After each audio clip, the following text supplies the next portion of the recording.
बिस्मिल्लाहिर्रहमानिर्रहीम। अस्सलामु अलैकुम। Lecture number 13। और इससे पहले हमारे पास लेक्चर नंबर 12 था, उसमें से ये टॉपिक हमने नहीं किया था। आज इसी को कंटिन्यू करते हैं। मेथड 1 है यूनियन ऑफ टू एफेज। अगर हमारे पास ये एक एफ ए दिया हुआ है, एक ये एफ ए दिया हुआ है, इनका यूनियन कैसे फाइंड करेंगे? तो इसको हम इसके तहत फाइंड करेंगे, ये ट्रांजैक्शन टेबल जिसे कह देते हैं। अच्छा, अब दोनों को मद्देनज़र रखते हुए टेबल बनाएं। पहले ओल्ड स्टेट हमने बनाई, फिर उसके बाद न्यू स्टेट, और ए बी, जो ए बी दो ही इसमें कैरेक्टर हैं जो इस लैंग्वेज में इस्तेमाल हो रहे हैं। अच्छा, अब यहाँ पे खड़े हैं इनिशियल स्टेट पे, x1 पे और y1 पे। ये इनिशियल स्टेट है, तो इसको हमने एक नया नाम दे दिया z1, और -7 का मतलब दोनों इनिशियल स्टेट हैं। किसी एक के साथ भी इनिशियल आ जाएगी तो भी वो इनिशियल ही होगी। अगर इसी तरह फाइनल स्टेट किसी एक के साथ आ गई तो वो फाइनल ही होगी, दोनों में से। अच्छा, अब हमारे पास x1 और y1 है, इसको हमने नाम दे दिया z1 का। अब यहाँ पे खड़े देखें, अगर a आए तो कहाँ पे होंगे? x1 पे ही। और यहाँ पे खड़े भी a आए तो कहाँ पे जाएंगे? y2 पे। ठीक है, दोबारा इसको देख लीजिएगा कि x1 पे खड़े a आए तो x1 पे ही, और y पे खड़े a आए तो कहाँ पे जाएगा? y2 पे। तो x1 और y2 यहाँ पे नई स्टेट का नाम दिया कि ये z2 है। अच्छा, वैसे भी आप कर सकते हैं कि इसको इसके साथ अटैच कर दें, इसको इसके साथ कर दें, इनको नाम दे दें, फिर इसको इसके साथ, फिर इसको इसके साथ, फिर इसको इसके साथ, जैसे भी ऐसे भी हो सकता है। Z1, Z2, Z3 इस तरह हम इनको नाम दे देंगे।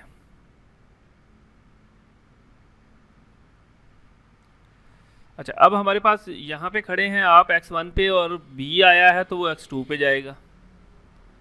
और यहीं पे खड़े हमारे पास इनिशियल स्टेट पे अगर b आया है तो वो y1 पे। तो x2 y1 को हमने z3 का नाम दे दिया। इस स्टेट को इसके साथ मिला के, पहले इसको इसके साथ मिला के, इसको इसके साथ मिला के z3 का नाम आ गया है। अब हम चले गए हैं नेक्स्ट स्टेट के ऊपर, z2 के ऊपर। ये देखें z2 पे वो कौन कौन सी हैं? x1 और y2। x1 यहीं पे ही खड़े हैं, y2 यहाँ पे खड़े हो गए हैं। बस यूँ सोचे कि अब हम यहाँ पे खड़े हैं। अब यहाँ पे खड़े हमें क्या आया? a आया तो हम x1 पे ही हैं, और अगर यहाँ पे a आया तो वो y3 पे चला गया। तो x1 और y3 नई स्टेट है, पहले नहीं थी इसलिए z4 का नाम दे दिया उसे। अच्छा, अब दोनों की वैल्यूज़ लेनी है ना, तो b, यहाँ पे b आया तो x2 पे, यहाँ पे b आया है तो x1 पे। x2 x1 x2 x1। और अगर गौर करें तो x2 x1 y1 जो है ये हमारे पास ऑलरेडी z3 थी, तो हमने z3 को ही लिख दिया। रिपीट नहीं करना कि ये z5 कर दें या 6 कर दें, क्योंकि ऑलरेडी हम ये कॉम्बिनेशन बता चुके हैं कि y2 और x2 और y1 हो तो वो z3 के बराबर है। तो यही बात यहाँ पे हमने लिख दी। अब z1 z2 और z3 को ले लेते हैं। z3 क्या हमने डिफाइन किया था? x2 y1। x2 कौन सा है जी? यहाँ पे खड़े हैं, और y1 यहाँ पे खड़े हैं। x2 पे खड़े a आया है तो कहाँ पे जाएंगे? x1 पे। x1 पे आ गए।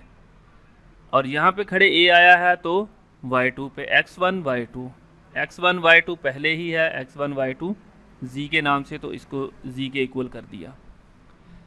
यही z3 दिन किन दो के कॉम्बिनेशन से है? x2 और y1 के। यहाँ पे खड़े हो गए हैं।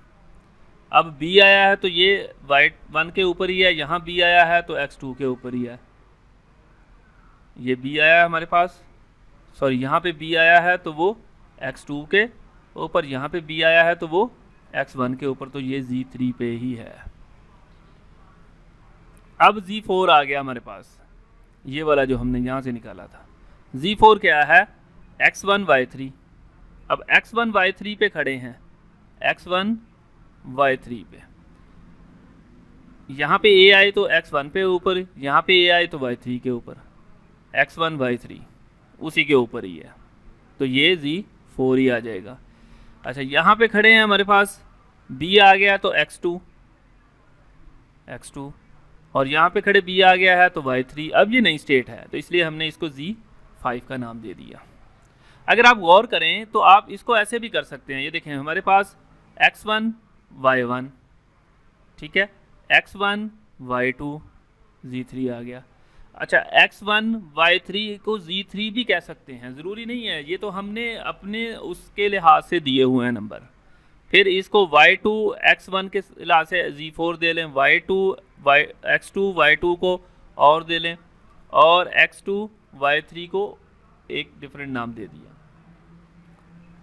लेकिन जिस स्टेट पे जा रहे हैं हमें वही रिक्वायर्ड है, इसलिए देखें z6 लिया ही नहीं है, z1 2 3 4 5 लिया है। अब इसमें कौन सा कॉम्बिनेशन नहीं है, एक कॉम्बिनेशन इसमें नहीं होगा, ये तीनों के साथ है, y1 के साथ, y2 के साथ, y3 के साथ, और ये y3 के साथ ये नहीं है क्योंकि इससे नेक्स्ट पे एक्सप्लेनेशन नहीं है उसकी। अच्छा, ये हमारे पास x2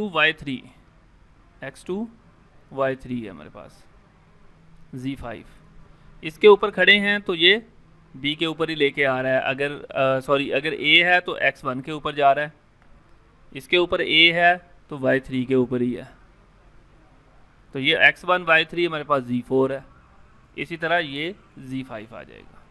तो हमने असल में नाम दे दिए डिफरेंट x1 y1 को z1 के नाम से, ये चाहे एलिमिनेट कर दें इनको z1 z2 z3 z4 z5 के ऊपर, ठीक है। और ये देखें z1 है, a आएगा तो z2 के ऊपर, b आएगा तो z3 के ऊपर, एक z2 बना दिया, एक z3 बना दिया। अच्छा, उसके बाद क्या आया हमारे पास, z2 के ऊपर खड़े हैं, z2 के ऊपर अगर a आ रहा है तो फिर z4 के ऊपर जा रहे हैं, और b आ रहा है तो z3 पे आ रहा है, तो ये एरो बना दिया z3 के ऊपर, z3 चूँकि ऑलरेडी बना हुआ था। इसी तरह z3 पे खड़े हैं, a आया है तो कहाँ पे जाना है, यहाँ से पता चलेगा चार्ट से कि z2 पे जाना है तो वापस z2 की तरफ बना दिया, और b आया है तो z3 के ऊपर ही रहना है, तो इट मीन ये लूप होगा तो उसके ऊपर बना दिया। अच्छा, अब z4 पे चले गए, z4 पे क्या है, अगर a आएगा तो ये अपने ऊपर ही है, b आएगा तो z5 के ऊपर, तो b को z5 के ऊपर ले गए।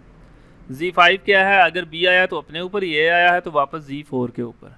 तो ये देखें, ये हमारा जो डायाग्राम बना हुआ है ये यूनियन डायाग्राम है, दो एफेज को हमने इसके साथ अटैच किया है, R1 प्लस R2, तो ये इसका कॉम्बिनेशन ये वाला बन रहा है।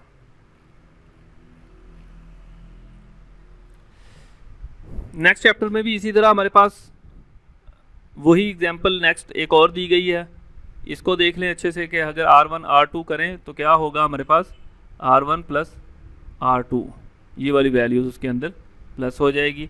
अब ये डायग्राम इसका देखते हैं कैसे बनेगा, वही x1 और y1, इसको z1 का नाम दे दिया, इन दोनों पे खड़े, महसूस करें कि जी अब हमने यहाँ से a आया है तो x2 पे जाएगा, यहाँ पे a आया है तो y2 पे, तो x2 y2 को z2 का नाम दे दिया, और यहाँ पे खड़े b आया है तो x1 पे ही, यहाँ पे खड़े b आया है तो y2 पे, ये भी डिफरेंट x1 y2, तो ये z3 का नाम आ गया।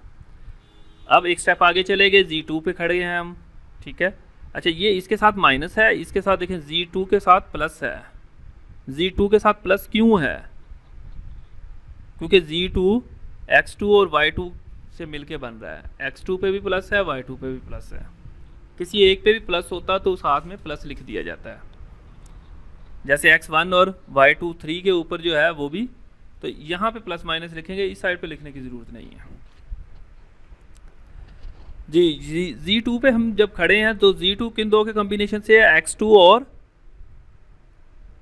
y2, यहाँ पे खड़े हैं, x2 पे a आया है तो x2 के ऊपर ही है, तो x2, और यहाँ पे आया है तो y1, x2 y1, तो इसको z4 का नाम दे दिया, और b आया है तो वापस x1 पे, b आया है इसके ऊपर y1 पे, और x1 y1 ऑलरेडी हमारे पास 1 वाला है तो ये आ जाएगा। इसी तरह इसको भी देख लीजिएगा, ये सारी चीज़ें जब हमारे पास हो जाएंगी तब हम z1 एक ले लिया इनिशियल स्टेट के ऊपर, a आ रहा है तो कहाँ जाएगा, z2 के ऊपर, z2 बनाया और ये z2 पे पहुँच गया, तो z2 चूँकि एक प्लस है तो इसमें इसको प्लस कर देंगे कि ये फाइनल स्टेट भी हो सकती है। b आएगा तो कहाँ पे जाएगा, z3 के ऊपर, तो इस साइड पे हमने किसी और साइड पे z3 बना दिया। अच्छा, अब z2 पे खड़े हैं, a आया है तो z4 बना दिया, b आया है तो z1, तो वापस Z1 पे ये B बना दिया। इसी तरह Z3 को AB के साथ लिख देंगे, Z4 को, तो ये वाला डायग्राम बन जाएगा। और अगर हम गौर करें तो ये इवन नंबर का डायग्राम है।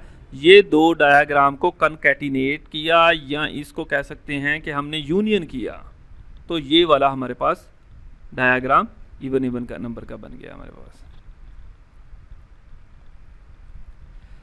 अच्छा, ये हमारे पास एक और